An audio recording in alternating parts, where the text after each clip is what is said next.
con la videoconferencia. Mi nombre es Deborah Freeman. He sido por muchos años la portavoz nacional del señor Lyndon LaRouche y su representante en Washington, D.C. Pero mucho antes de tener ese cargo, soy una doctora en salud pública y epidemióloga. Me gradué de Johns Hopkins y es un área donde me he mantenido al tanto de los acontecimientos y desde hace mucho tiempo, al principio, formé parte de la Fuerza de Tareas sobre el Holocausto Biológico de la Executive Intelligence Review, que establecimos cuando por primera vez se vieron los peligros de pandemias planetarias. Y eso es hace unos 40 años. Creo que lo primero que tenemos que reconocer es que tanto a corto plazo como a largo plazo, lo que vemos es una catástrofe total que se pudo haber evitado. Desde el punto de vista del corto plazo, cuando se presentaron los primeros casos de ébola en áreas urbanas, eso fue en marzo de este año. Hasta ese momento habían habido 18 brotes de esta cepa de virus de ébola en África, pero siempre en pequeños pueblos mineros principalmente. Pero en este caso, una vez que empezó a aparecer en áreas urbanas, todo el mundo sabía que íbamos a tener grandes problemas. Los tres países que estaban inmediatamente involucrados, Sierra Leone, Liberia y Guinea, acudieron a la Organización Mundial de la Salud, a las Naciones Unidas, y pidieron ayuda. Acuérdense, estamos hablando de los tres países más pobres del mundo. Pidieron ayuda, pero no se dio esa ayuda.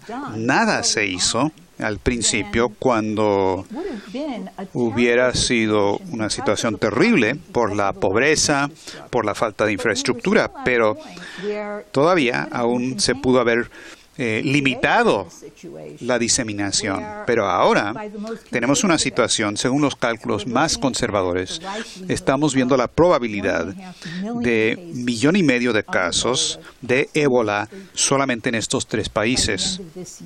Y eso para fines de este año. Y eso es un cálculo, un estimado muy conservador.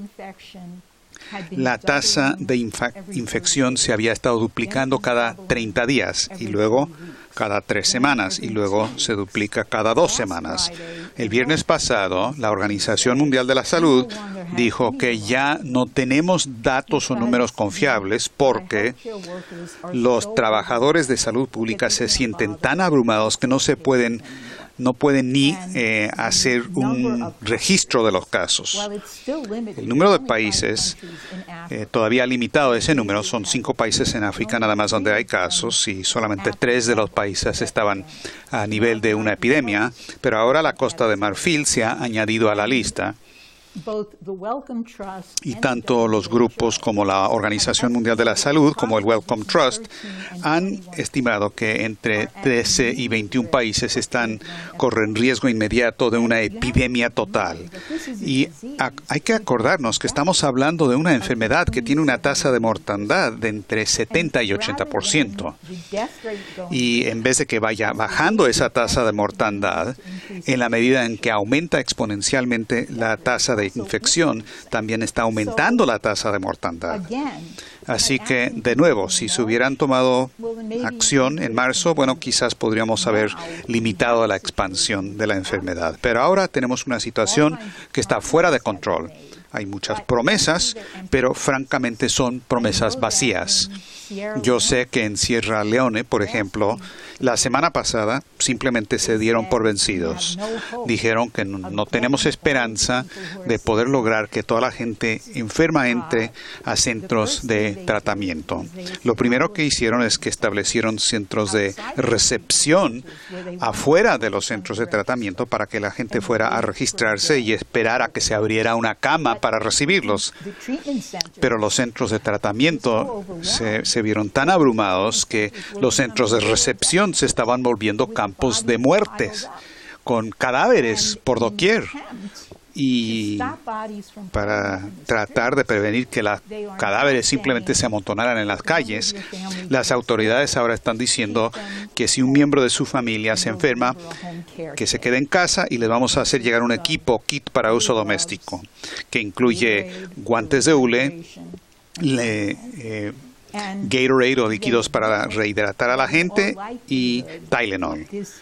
Y esto significa con toda seguridad que los miembros de ese hogar se garantiza que ellos también se van a contagiar. Pero es mejor, desde el punto de vista de ellos, eso que dejar que los cadáveres se amontonen en las calles. Esta es una escena de Decamerón de Boccaccio. Esto es inimaginable. Pero estamos en eso. Y el presidente Obama ha dicho que vamos a desplegar tropas a la región. No ha llegado la mayoría de las tropas. Y que lo que harían sería construir centros de tratamiento de 100 camas por centro. Y supuestamente vamos a construir 17 centros. Pero no hay uno todavía que se haya establecido. Y esto lo podemos abordar un poco más adelante, pero no es la manera de abordar el asunto. Eso no va a parar la diseminación del virus y no va a reducir la tasa de mortandad. Esa es la situación a corto plazo. A largo plazo, yo creo que el primer informe que nosotros publicamos bajo la dirección del señor LaRouche fue en 1972. Y en ese entonces, el Fondo Monetario Internacional estaba realmente lanzados en un ataque agresivo, donde realmente empezaron con las condiciones impuestas más horribles, especialmente en África.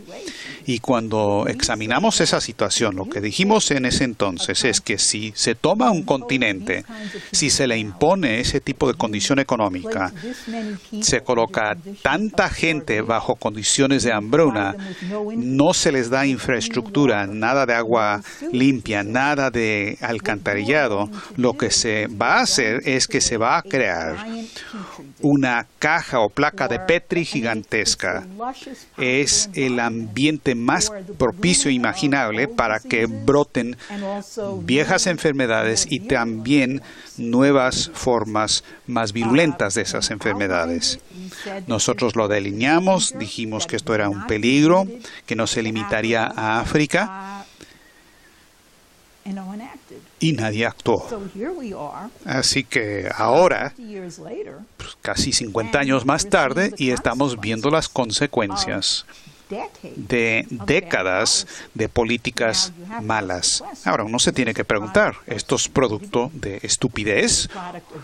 ¿Es producto de ignorancia, incompetencia? ¿O es una política intencional? Y esa pregunta, no es difícil responder a esa pregunta, porque en el mismo momento en que se impusieron esas condiciones del FBI, tenemos el caso de Henry Kissinger, que en ese momento era tanto secretario de Estado como también director de Seguridad Nacional.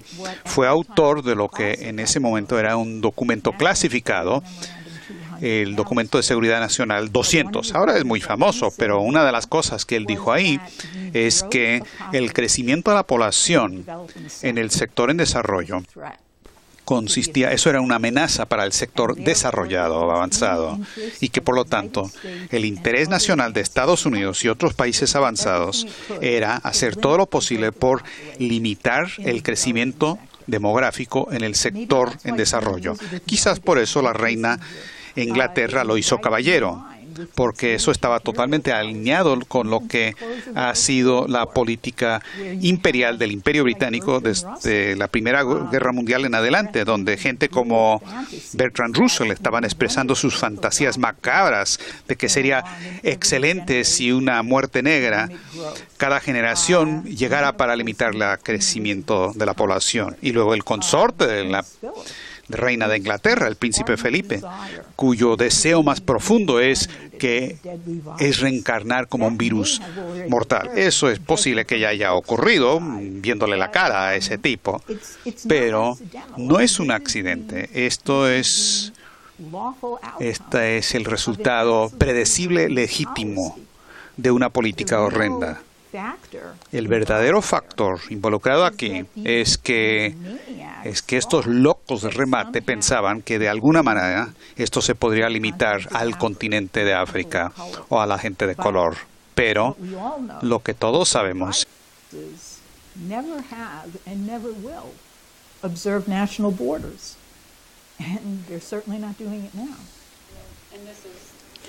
y esto es por lo que la propuesta del Congreso de Estados Unidos de tratar de contener esto con una prohibición de viajar solamente aumenta el pánico de la población de que esto no está bajo control, por supuesto. Ya tenemos unos casos en Estados Unidos y que esta no es la política correcta. ¿Cuál es?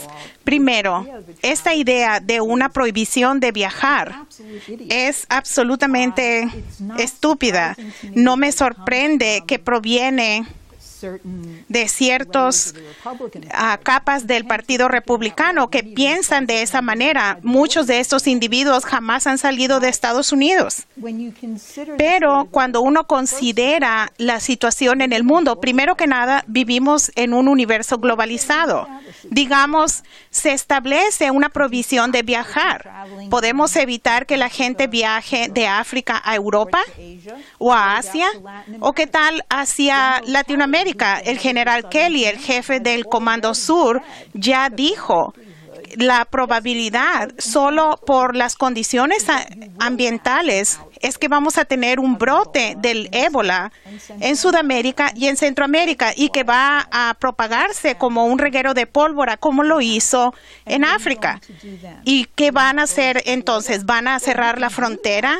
Podrían hacer eso. En efecto, ya hemos cerrado la frontera. Sin embargo, todavía miles y miles de personas vienen. Es una respuesta ridícula, aparte del hecho de que es antihumana desde el punto de vista simple de seguridad nacional. No tiene sentido.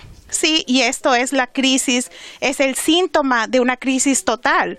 Y has criticado al jefe del CDC y también jefe de la Institución de Alergias y Enfermedades Infecciosas, Anthony Fauci, que habló en el Congreso hoy. ¿Qué puedes decir de lo que tú sabes de cómo han abordado la crisis? ¿Cuál es la crisis profesional en la forma de pensar? La crisis profesional es que son prostitutas y eso es verdaderamente de lo que se trata. Cuando se habla de Barack Obama, se puede decir que este individuo es malo, es un imbécil, pero el doctor Fauci es un hombre muy calificado, está muy capacitado en esta área, pero es una prostituta. Quiere mantener su posición, su puesto, y vean lo que ha dicho desde el primer día. Verdaderamente es una sarta de mentiras. Él viene al Congreso, a la población, y les dice, bien, esto es terrible para África, pobres en África, qué tragedia, pero no nos vamos a preocupar aquí en Estados Unidos, porque aquí en Estados Unidos nadie va a morir del ébola. Si alguien sucede que viene con la enfermedad, nadie va a morir con el ébola en Estados Unidos. Esta es una enfermedad muy difícil de contagiarse, no se puede contagiar, no se transmite por el aire. Y en cuanto dice eso, Thomas Duncan llega aquí, no estaba enfermo cuando vino. Esta idea de tomar la temperatura de la gente en el aeropuerto es ridícula. Él no tenía fiebre. Y voy a subrayar que no solamente no tenía fiebre, pero entre el 30 y el 40% de la gente que muere del ébola nunca tienen una temperatura alta. El ébola no produce la alta fiebre. El virus produce diarrea, el vómito. Algunas veces causa el alta temperatura la fiebre, algunas veces no. Y tomemos el caso de Duncan. Vino a Estados Unidos, no estaba enfermo, se enfermó. Hizo lo que era responsable y con una temperatura de 39.5 grados viene a la sala de emergencia del Hospital Presbiteriano en Dallas y les dice que tiene un dolor muy intenso en el estómago, que tiene diarrea, que está vomitando y que tiene una fiebre de 39.4 y que acaba de llegar de Liberia. ¿Y qué hacen? Lo miran. Es un hombre negro, es un extranjero y no tiene seguro médico.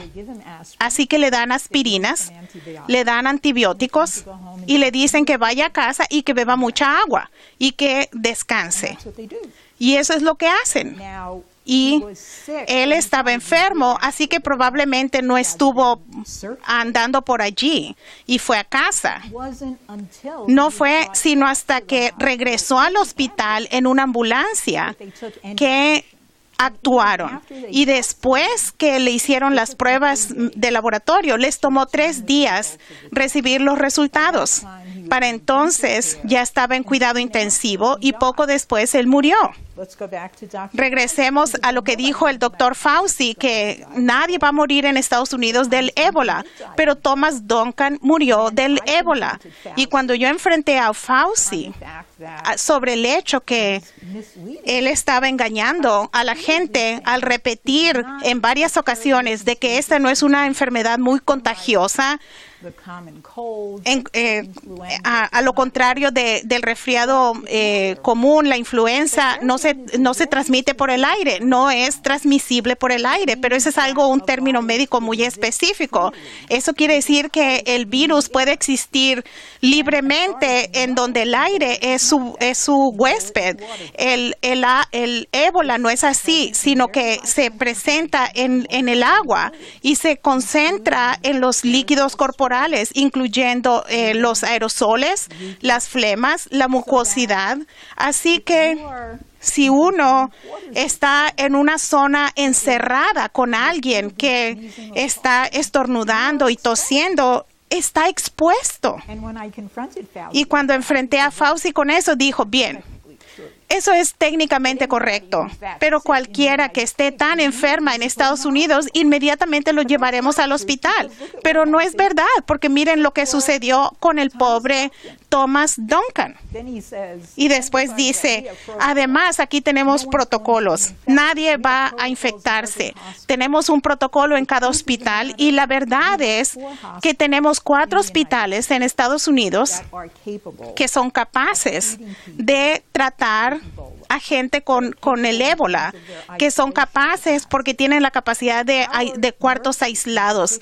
Nuestras enfermeras en particular, quienes son las primeras en responder en este caso, no tienen protección alguna.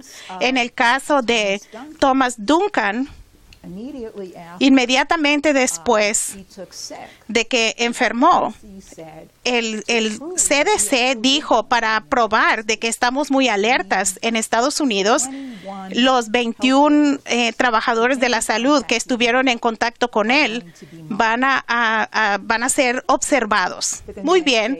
Y el siguiente día dijeron, bueno, no eran 21 personas, eran 40 personas. Y después al siguiente día dijeron, eran 70 personas. Pero de nuevo, lo que estas gentes se les va a observar, no debemos preocuparnos de eso. Entonces, una de las enfermeras que lo cuidó se enfermó. ¿Y qué dice el CDC? Entonces dicen, bueno, ella no debió haber seguido el protocolo. Y lo que la gente no sabía es que no había un protocolo. No había un protocolo que no seguir. Ella llevaba mascarilla y guantes, pero todo el mundo en la sala de emergencias hace eso. Pero entonces la verdadera indignación sucedió cuando la segunda enfermera se enfermó, porque la segunda enfermera, que supuestamente estaba siendo observada, voló de Dallas a Cleveland para planear una boda. Cuando le preguntaron al CDC sobre esto, ellos dijeron, bueno, ella se estaba vigilando a sí misma, lo cual esto es absurdo. En ninguna parte en el diccionario de salud pública hay tal palabra de estarse autoobservando. Y probablemente sí, porque cuando estuvo en Cleveland le dio fiebre. ¿Y qué es lo que hizo? le llamó al CDC y les dijo, soy una de las enfermeras que cuidaba a Thomas Duncan. Volé a Cleveland para planear mi boda con mis amigos y mi familia y ahora tengo una fiebre. ¿Está bien que vuelva a casa? Que vuele a casa. Y dijeron, sí, no hay problema. ¿Por qué?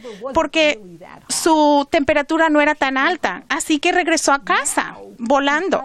Y ahora, debido a que hay una indignación pública, Obama anda corriendo, haciendo una postura, llamando a un gabinete mientras no se hace nada. Y es interesante que a pesar de la insistencia de que cualquier hospital estadounidense es más que capaz de enfrentar esto, la primera enfermera fue transportada a la Universidad de Emory, al hospital que es uno de los 4 hospitales del nivel 4. La segunda enfermera se le transportó a Bethesda. Ambas están enfermas. Esperemos que sobrevivan. Dado a donde están ahora, ciertamente tienen la posibilidad de sobrevivir y la probabilidad de propagar la infección es limitada. Pero esta es una situación donde debemos ser muy claros. ¿Por qué somos tan incompetentes en Estados Unidos? El hecho es que no lo somos. Lo que se presentó literalmente hace meses por especialistas de enfermedades infecciosas. Ellos dijeron cuando las enfermeras o los doctores o los paraprofesionales en el sector médico que están cuidando a pacientes del ébola, la idea de una mascarilla es ridícula. Lo que necesitaban son estas cámaras, respiradores. Esto no es la gran cosa, es algo fácil relativamente. Un carpintero que restaura muebles usa un respirador. No es una tecnología complicada, costará dinero. Cuesta más dinero que unas mascarillas pero este costo es mínimo cuando se considera a lo que sería el costo en vida humana. Pero otra vez, no se está haciendo, y lo que sucede hoy en día con el pueblo de Estados Unidos, Fauci sale y dice repetidamente, no se preocupen, esto no se contagia fácilmente. Sin embargo, cada misionero que fue transportado a Estados Unidos con la enfermedad del ébola fue transferido con gente que traían trajes de biocontención en aviones especialmente equipados. Así que si no son contagiosos, ¿por qué se hace eso? ¿Por qué no simplemente hacen lo que hicieron con esta enfermera de Dallas que regresaba de Cleveland, que se subió a un avión? El problema, Fauci ha dicho que lo principal que debemos hacer es evitar el pánico en la población. Lo que Michael Osterholm, que es un especialista de enfermedades infecciosas, pero también en la biocontención y guerra biológica, dijo que si queremos evitar el pánico, lo primero que se debe hacer es que se debe decir a la gente la verdad. Porque si se miente al pueblo norteamericano y decimos, nadie va a morir de esto, y la primera vez que alguien muere, la gente se asusta. Y si se dice a la gente, esto no se contagia fácilmente, y la gente empieza a contagiarse y no se puede identificar por qué sucedió eso, la gente va a entrar en pánico. Y es cuando se tiene el tipo de respuesta estúpida como vimos del Congreso hoy día, que es el que se prohíbe el viajar. Una prohibición de viajar no va a lograr nada. ¿Ustedes piensan que verdaderamente pueden haber 2 millones de casos en África y de alguna manera vamos a protegernos? Vamos a morir de soledad y de hambre si se implementa todo esto que es necesario. La cuestión que está a la mano es qué se debe hacer. Y uno, ya saben, hay que enfrentar el hecho de que si hacemos todo lo que es correcto de hoy en adelante, mucha gente de todas maneras morirán, y esa es la consecuencia de no haber actuado más a tiempo. Sin embargo, los expertos en el campo con los que yo he hablado han dicho que cuando uno ve las condiciones que enfrentamos, hay que tratar esto como si fuera un acto de guerra biológica. Y bajo esas condiciones, uno no construye 17 centros con 100 camas cada una. ¿De qué sirve eso cuando hay miles de casos? Veamos en África, vemos en los países en cuestión. Bien, no tienen infraestructura, no tienen personal de salud médica, pero tienen edificios vacíos. Lo que la gente que ha enfrentado este tipo de cosas, en lugar de crear hospitales portátiles, hay que tomar a esos edificios y convertirlos rápidamente lo más posible en centros de tratamiento del nivel 4. Es también el caso que si estuviésemos abordando esto como un acto de guerra, si vemos a los países que están en el centro, Guinea, Liberia, Sierra Leona, los tres están en la costa, en el oeste de África, y las principales potencias del mundo tienen barcos hospitales. ¿Por qué no llevar esos barcos a la costa? Tendríamos instantáneamente en 5 o 7 días más camas para el tratamiento que las que pueden construir 3,000 tropas de ahora a mediados de noviembre, que es cuando proyectan. Ese es solo el principio de lo que se haría si se es serio. Estados Unidos, Rusia, China y Japón en particular, todos tienen capacidad muy avanzada de guerra biológica y tienen esta capacidad de contención. Se actuaría con medidas de emergencia de estos países trabajando juntos para contener la infección lo mejor que es posible. En Estados Unidos, ¿qué es lo que se debe hacer? Es verdad, solo tenemos 4 hospitales del nivel 4. Se calcula que hay diferentes números de camas disponibles para tratar a los pacientes del ébola. Son alrededor de 30 camas. Pero tenemos muchos hospitales del nivel 3 y se podrían subir a una capacidad 4 o acercarse lo más posible a ello muy rápidamente, pero la tendencia es en la dirección contraria. No estamos produciendo más infraestructura en términos de instalaciones, estamos desmantelando, no buscamos tecnologías más avanzadas, sino reduciendo la tecnología. Y creo que en el 2001, cuando enfrentábamos la amenaza de la influenza aviar, una de las cosas que el señor LaRouche pidió en su iniciativa de defensa biológica, una de las cosas que dijo entonces, entre el número de medidas que él pidió que se llevaran a cabo, él dijo que debemos asegurarnos que los hospitales generales en las ciudades deben estar al día, porque esos son los hospitales que atienden a los pobres, y los pobres siempre son más susceptibles a cualquier tipo de enfermedad infecciosa. Aquí estamos. Yo pienso que la primera vez que dijo eso fue en el 2001. Aquí, ahora, 12 años más tarde, ¿cuál es la situación? En este momento estamos muy cerca de la ciudad de Baltimore. Baltimore tiene probablemente uno de los números más elevados de hospitales y camas por porcentaje de la población. Tenemos el Centro Médico de Boston, el de la Universidad de Maryland, pero no tenemos un hospital general. Todos han sido cerrados. Vamos a Washington, D.C. No hay un hospital general.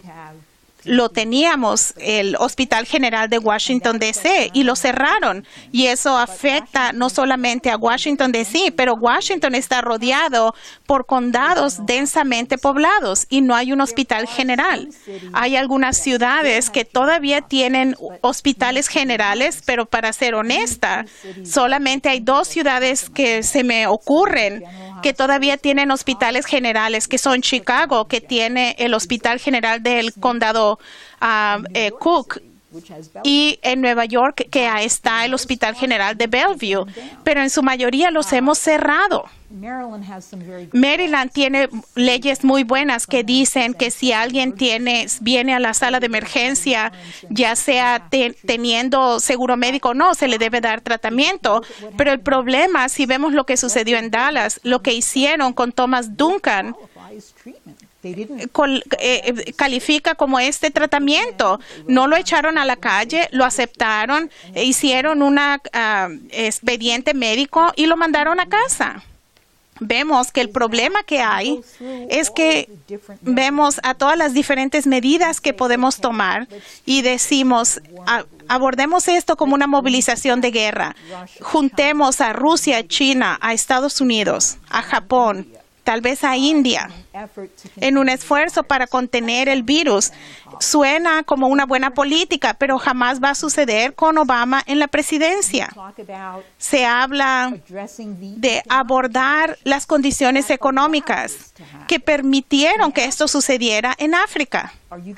¿Vamos a derrocar estas condiciones con Obama en la presidencia? No. Vemos a la situación en Estados Unidos, donde hemos estado en una tendencia hacia abajo, en declive, por varias décadas. Y lo que ha sucedido por un número de décadas no se compara a la destrucción de los servicios de salud, a los servicios, a la destrucción del nivel de vida de la población durante la presidencia de Obama. ¿Se quiere hacer algo sobre esto?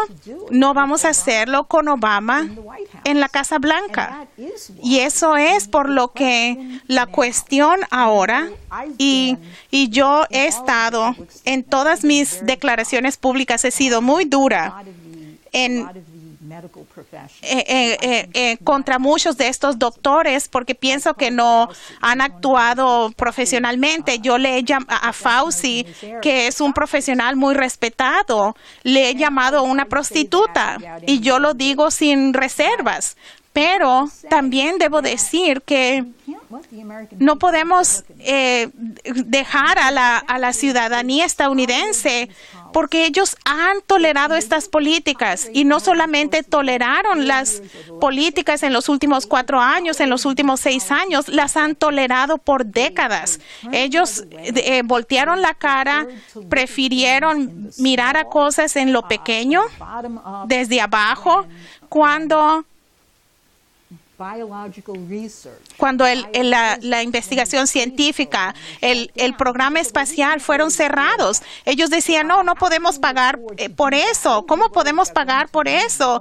¿Para qué vamos a ir a la Luna o a Marte? A mí me preocupa porque solamente se recoge la basura una vez a la semana. Yo quiero que mi dinero se gaste en que recojamos la basura 2 veces a la semana. La gente es estúpida. Así que ahora tenemos una situación de que no se puede deshacer esto. La gente puede volverse inteligente y puede entender que lo que enfrentamos ahora no es una cuestión política, no es un asunto de demócratas o republicanos. Esta es una cuestión de la existencia misma, porque en estas circunstancias actuales, si estas políticas continúan, no hay nadie en ninguna parte del planeta que esté a salvo. Y lo que vamos a ver es una peste negra, pero va a ser peor que lo que sucedió en el siglo XIV, porque tenemos a un nivel cultural menor de lo que teníamos allí. Y francamente, cuando vemos a lugares como África, ellos tienen menos infraestructura de lo que tenía Italia en el siglo XIV, y eso va a causar que se pierdan millones de vidas, no solamente en África, no va a ser limitado a África.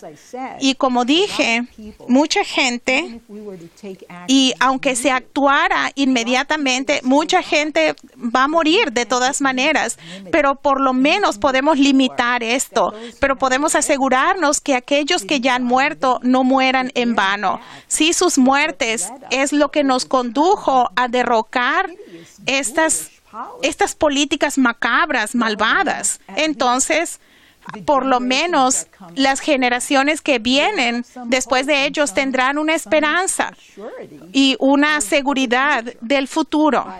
Pero les digo, con Obama en la presidencia, olvídenlo, vamos a tener más de lo mismo.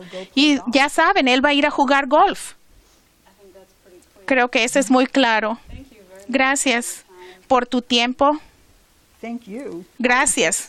Yo quiero decir que para la gente que nos ve, que están escuchando, ellos deben actuar. Debo darle las gracias a las enfermeras que han actuado de una manera decisiva y se han movilizado entre sus propios miembros para llamar a sus congresistas, a los legisladores, etcétera, para que se actúe inmediatamente ahora. Debemos crear nuestra infraestructura pública, ponerla al día. Debemos hacer todo en nuestro poder para contener esto en el continente de África. No es su problema, es nuestro problema. Es el problema de todos.